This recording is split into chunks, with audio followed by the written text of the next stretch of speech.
Today we will study about the poem The Ball Poem and it is written by John Berryman. तो सबसे पहले हम लोग इस पोएम का इंट्रोडक्शन देखते हैं. A boy loses a ball. एक लड़का अपना बॉल खो देता है. He is very upset. और वो उस बॉल को खो देने के बाद बहुत ही अपसेट हो जाता है.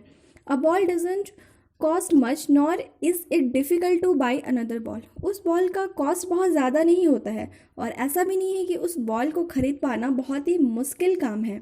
Why then is the boy so upset.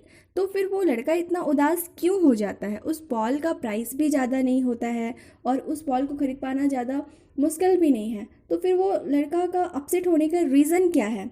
Read the poem to see what the poet things has been lost. तो इस पोएम को पढ़िए और देखिए कि पोइट को क्या लगता है कि उस लड़के ने क्या खोया है. यही इस पोएम का मेन बात है.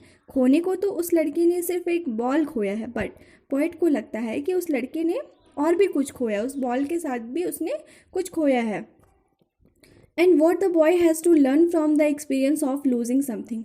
और उस बॉल को खोने के बाद उस एक्सपीरियंस से उस लड़के ने क्या सीखा है. तो इस पोएम में हम लोग ये जानेंगे कि हम लोग जब किसी चीज़ को खो देते तो खोने के बाद है ना हमें उससे क्या सीखने को मिलता है. तो चलिए हम लोग इस पोएम को शुरू करते हैं. What is the boy now who has lost his ball? What is he to do? I saw it go. Poet बोलते हैं कि what is the boy now? कि वो लड़का का हालत अभी कैसा है. वो लड़का कैसा है. Who has lost his ball? जिस लड़के ने अपना बॉल खो दिया था. What is he to do? I saw it go. बोलते हैं कि अब वो लड़का क्या करेगा. I saw it go. आई का मतलब यहाँ पे पॉइंट है ना. तो मैंने देखा. इट मतलब बॉल. उस बॉल को जाते हुए. merrily bouncing down the street and then merrily over there it is in the water. वो बोलते हैं कि मैंने उस बॉल को भी यहाँ से जाते हुए देखा और वो बॉल जो है वो बाउंस करते हुए जा रहा था और मैंने उस बॉल को रास्ते से जाते हुए देखा. And there is in the water. और वो सीधे पानी में चला गया. नो यूज टू से oh there are other balls. है ना. और अब उस बच्चे को बोलने का भी कोई फ़ायदा नहीं कि कोई बात नहीं और बॉल है. मतलब इसमें पॉइंट बोलना चाहते हैं कि वो जो लड़का है, वो जो बच्चा है, वो अब क्या करेगा. है ना. बार बार पॉइंट इसी बात पर जोर दे रहे हैं कि वो क्या करेगा. मतलब अब वो बॉय क्या करेगा. अब उसकी बॉल जो है वो लूज़ हो गई है.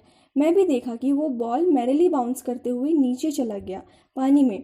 मैं ये भी नहीं बोल सकता हूँ कि कोई बात नहीं और बॉल है, क्योंकि वो जो लड़का है बहुत ही डिसहार्टेंड हो गया है, क्योंकि वो जो बॉल था उसका फेवरेट बॉल था जिसे वो खेलता था.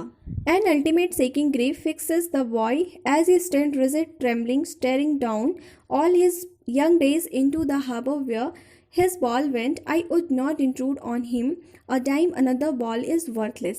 तो पॉइंट बोल रहे हैं कि अगर उस बॉय को ये भी बोलते हैं है ना कि बहुत सारी बॉल है, इसकी टेंशन आप मत लो, हम लोग नई बॉल ले लेंगे, तो इस बात का भी उस पर कोई असर नहीं होगा. क्यों. क्योंकि एन अल्टीमेट का मतलब होता है किसी भी चीज़ का मैक्सिमम लिमिट, और ग्रीफ मतलब दुख. An ultimate seeking grief fixes the boys. क्योंकि वो जो बच्चा है वो बहुत ही ग्रीफ में है, मतलब बहुत ही दुख में है. उस लड़का को बहुत गहरा सदमा लगा है. क्यों. क्योंकि उसकी जो बॉल है वो बचपन से उसके साथ थी और उसके साथ बहुत सारी यादें थी. As he stands rigid trembling staring down. Rigid मतलब ठोस. तो वो जो लड़का है वहाँ पे सुन खड़ा है और वो नीचे बॉल की तरफ देख रहा है जो नीचे पानी में बह रहा है. All his young days into the harbour went. Harbour का मतलब होता है, हार्बर इज़ द प्लेस जहाँ से पानी जा रहा होता है. तो बोलते हैं कि जैसे जैसे उसकी बॉल गई वैसे वैसे उसकी यादें भी जा रही है. I would not intrude on him a dime. Another ball is worthless. Intrude मतलब दखल देना. तो पॉइंट बोलते हैं कि मैं उसको इस बात पे दखल नहीं दूंगा. A dime means 10 cent. तो बोलते हैं a dime another ball is worthless. मतलब उतने में 10 सेंट में और दूसरी बॉल आ जाएगी. बट ये उस लड़का को बोलना वर्थलेस है, मतलब इस बात का उस पर कोई असर नहीं पड़ेगा. क्यों. क्योंकि वो जो बॉल थी वो उसकी फेवरेट बॉल थी और उस बॉल के साथ उसकी यंग डेज की, मतलब उसके बचपन के दिनों की बहुत सारी यादें थी. Now he senses first responsibility. In a world of possessions, people will take balls. Balls will be lost always. Little boy, and no one buys a ball back. Money is external. तो इस paragraph में poet बोलते हैं क्योंकि उसकी ball जो है वो लूज़ हो गई है ना, वो छोटे से बच्चे की बॉल गुम गई है।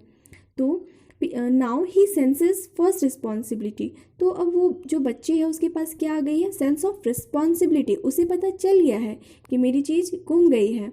तो अब वो कौन से वर्ल्ड में आ गया, in a world of possessions. Possessions, what is the meaning of possessions? Possessions मतलब खुद की बिलोंगिंग। तो जब उस छोटे से बच्चे की बॉल लूज हो गई है तो उस बच्चे को रिस्पॉन्सिबिलिटी फील हो रही है। People will take balls, balls will be lost always little boy. तो बोलते हैं कि लोग ले लेंगे, जो तुम्हारे पास फ्यूचर में चीज़ें होंगी वो तुम्हारे पास फॉर एवर नहीं रहेगी। मतलब बॉल्स विल बी लॉस्ट, मतलब जो तुम्हारे पास चीज़ें होंगी वो तुमसे ले ली जाएंगी।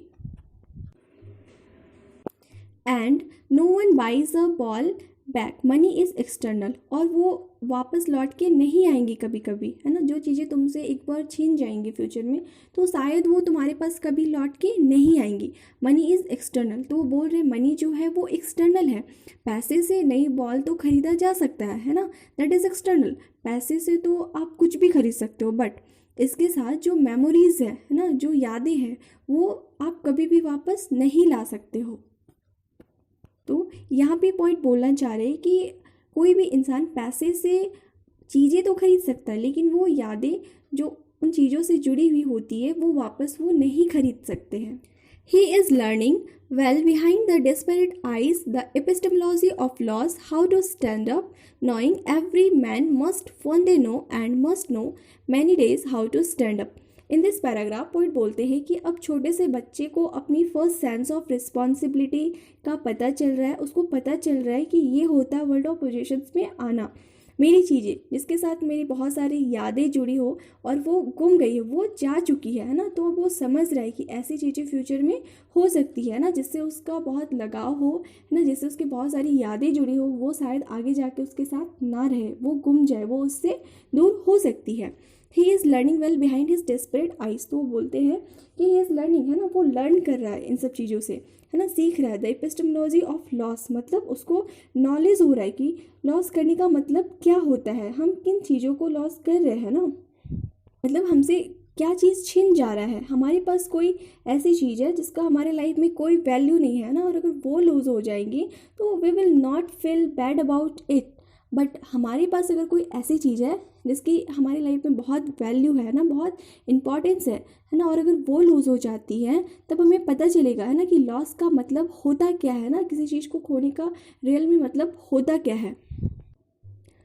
Knowing what every man must one day know, मतलब उसको अब तो पता चल रहा है कि एवरी मैन, है ना, जैसे लाइफ में सभी को ये बातें पता चल जाती है कि लाइफ में किसी चीज़ को खोने का मतलब क्या होता है। And must know many days how to stand up, है ना, और बहुत लोगों को ऑलरेडी पता चल चुका है ना, समझ में आ चुका है किसी चीज़ को लूज़ करने का मतलब, किसी चीज़ को खोने का मतलब होता क्या है ना। अपनी जो दुख मिल रही है ना उसे ब्रेक नहीं होना है, उसे हमेशा हमें क्या रहना है, उससे हमेशा स्ट्रांग रहना है और हमें फाइट करना है। तो पॉइंट इस पोएम में हमें यही बताना चाहते हैं कि हमारी लाइफ में जो मनी होता है वो एक्सटर्नल होता है ना, पैसे से सब कुछ नहीं खरीदा जा सकता। एक बॉल तो खरीदा जा सकता है ना, लेकिन जिसके साथ हमारी बहुत सारी यादें जुड़ी होती हैं तो वो वापस नहीं लाया जा सकता है। और लाइफ में ऐसी चीज़ें जो हमारे लिए बहुत इम्पॉर्टेंट होती है, जो हमारे लिए बहुत वैल्यूएबल होती है, उन चीज़ों को हमें बचा के रखना चाहिए, है ना, उन्हें हमें संजो के रखना चाहिए, क्योंकि वो चीज़ें वापस नहीं आ सकती हैं। So this was the poem the ball poem.